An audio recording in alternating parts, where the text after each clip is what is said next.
আমাদের এই নশ্বর দেহে ঈশ্বর যে জীবনের অস্তিত্ব ভরে দিয়েছেন সেটা শুধুমাত্র উপভোগ করার জন্য নয়, জীবনের প্রতিটা মুহূর্তকে মূল্যায়ন করে ঈশ্বরের এই সুন্দর সৃষ্টিটাকে এগিয়ে নেওয়ার জন্য। সৃষ্টিকর্তার সুন্দর উদ্দেশ্যটাকে সামনে রেখেই ধীর পদক্ষেপে এগিয়ে যেতে হয় এবং সেখান থেকে নিজেদের সুন্দর মুহূর্তগুলি উপভোগ করার জন্য সময়টুকু বের করে নিতে হয়। শৃঙ্খলিত এই জীবনে নানান দিক খেয়াল রাখতে হয়, সে কথা ভেবেই অ্যানোনিমাসের এই বিখ্যাত উক্তিটি।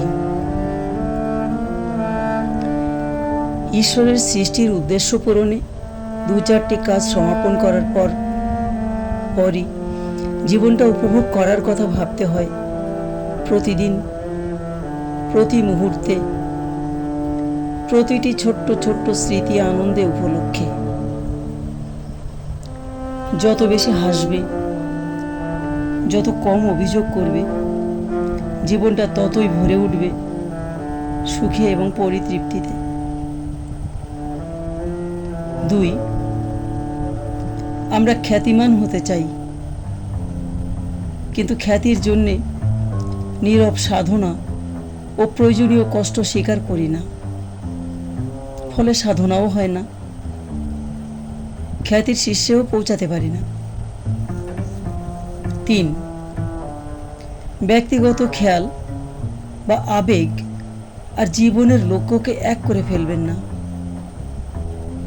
লক্ষ্যকে যখন সর্বোচ্চ গুরুত্ব দেবেন, তখন তা আপনাকে আবেগের ঊর্ধ্বে নিয়ে যাবে। আমরা মন থেকে প্রত্যেকটা কথা মানার চেষ্টা করব, তাহলে আমাদের জীবনটা হয়তো আরো সুন্দর এবং আরো উন্নীত হতে থাকবে। তাই বিখ্যাত মনীষীদের এই কথাগুলি একেবারে ফেলে দেওয়ার মতো নয়, একটু ভেবে দেখার মতোও বটে। 4, সুযোগের সাথে জড়িত ঝুঁকি গ্রহণে সাহসী হন। মানে যে ঘটনাটা আপনার সুযোগের সঙ্গে ঘটতে থাকবে, সেখানে যদি ঝুঁকিও থাকে, আপনি সেটাকে সানন্দে গ্রহণ করবেন, এটাই মূল প্রতিপাদ্য।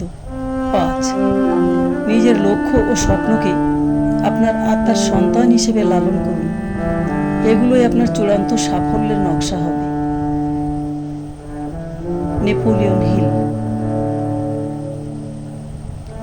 নেপোলিয়ন বোনাপার্ট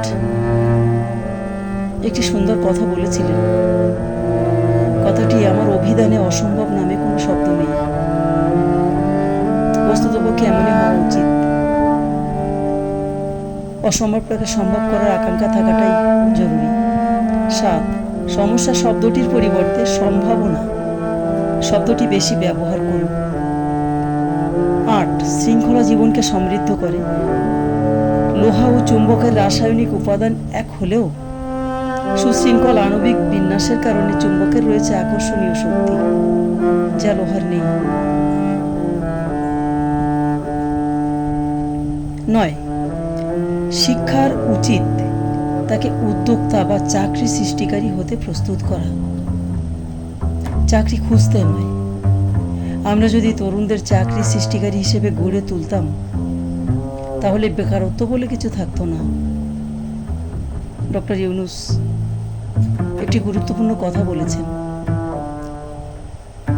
10, জীবনটাকে কখনোই রসগোল্লা ভাববেন না। কথাগুলো কিন্তু রেদওয়ান মাসুদের। শুনুন, জীবনটা আসলে কাঁচা মরিচের মতো, যত খাবেন তত ঝাল অনুভব করবেন, কিন্তু সব ধরনের ভিটামিন সমৃদ্ধ।